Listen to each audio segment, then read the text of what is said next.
Hello everyone and welcome to the Hippie Geeks. We have been looking for some kind of lamp to go over our television at home, as the corner it's in is pretty dark. We didn't want anything too bright, but just enough to illuminate the area. We had no luck finding anything existing that we liked, so as usual it was time to fire up another project and make it ourselves. Here are the tools you will need. In addition to what I'm showing, I also use my Leatherman throughout the project. The first thing you will need is also the most important.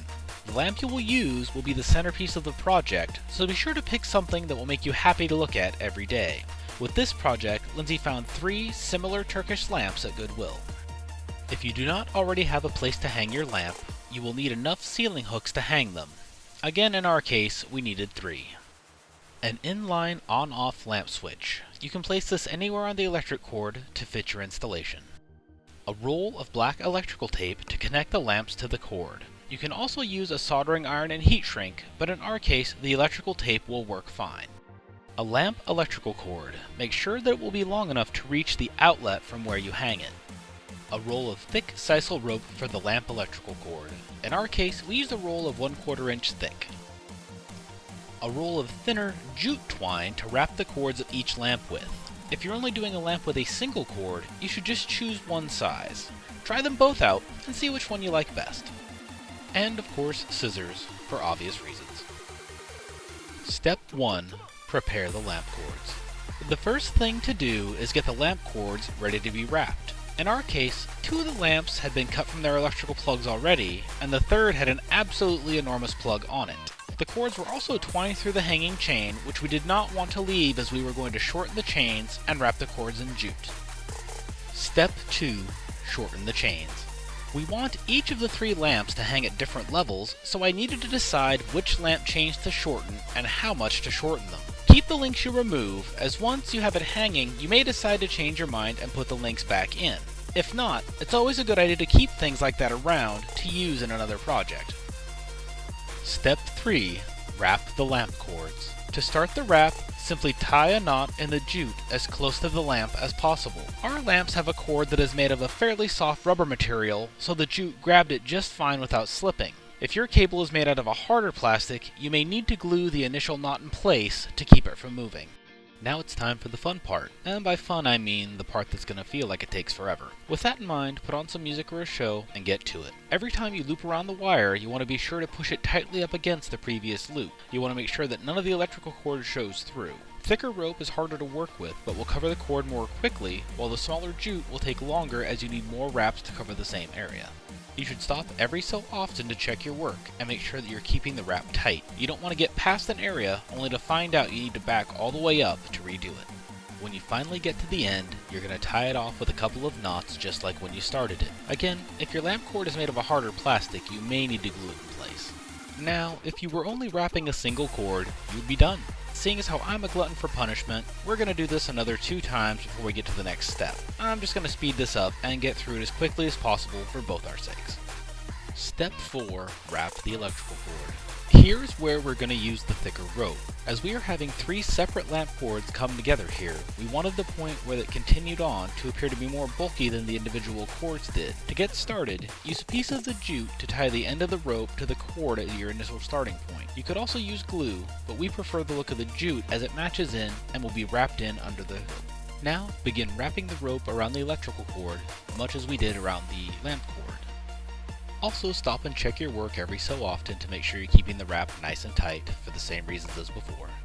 Keep wrapping for another 4 to 6 inches. Every so often, you're going to want to grab a piece of jute and tie a securing point on the cable to make sure it does not unravel. After that, just keep wrapping and securing until you've gotten the length that you need for your project.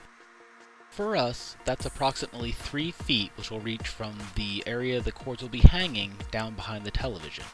Once you've reached the full length, go ahead and tie off the end with another piece of jute and rejoice that you're finally done with that part. Step 5. Install the switch. First, you need to remove the screw that holds the casing together. After that, carefully split the 2 wires of the cable apart. Next, place the wire into the case so that you know where to cut. You only need to cut one of the wires. Once the wire is cut, fit it into the notches in the switch. there's really only one way it can go, so don't be afraid of messing it up. Finally, push the two pieces of the casing back together, insert the screw back in, and tighten everything up. Step 6. Wire the lamps together. At this point, take your scissors and carefully remove the insulation from about an inch of the end of each of the wires. I've already done that here, and you can see the bare copper showing on the end. Take two of the lamp cords, and using one wire from one lamp and a second wire from the other lamp, twist them together. Repeat that with the remaining two wires from the lamps, leaving them connected with both wires. Then, take the other lamp and the electrical cord and do the same thing. Finally, take the two sets you have already made, bring them together, and twist them into two separate pairs. This will distribute the electricity to each of the lamps. Now we are going to wrap several layers of tape tightly around all of the exposed wiring. Wrap it from half an inch or so past the base of your exposed wiring, all the way to a little past the tip. You want to be very careful and very thorough with this part. If you do not completely insulate the bare wires, there is a very real chance they will spark and catch fire. This is not something you want, so take your time and do it right. Now that the electrical portion is taken care of, we can move on to finishing up wrapping the remaining bundle with jute. I just kind of folded everything together into a nice bundle. When everything is done, I'm hoping the three cords coming out of the bundle will look like branches of a tree. Again, just take your time and get a nice tight wrap along the entire length, pausing occasionally to check your progress. When you've covered the remaining area, tie it off with a couple of knots. Step 7. Admire your amazing lamp. You've done it! I know that I'm extremely happy with how our lamp turned out, and I hope you are just as happy with yours. All that is left to do now is hang it up, plug it in, and enjoy its beauty. I hope that this video showed you just how easy it can be to create a beautiful, unique, stylish lamp that you will enjoy for years to come. If you do decide to do this project, I would love to hear about it in the comments below. If this is your first time here on the Hippie Geeks, it would be wonderful to have you subscribe. This channel is all about helping you unleash your life and create a world that you love. Creating something yourself is an amazing way to not only help your wallet and the planet, it feels good to be able to do it. Subscribe, check out some of our other videos, and come back every Wednesday for fresh content. Thanks again, and we'll see you on the next one.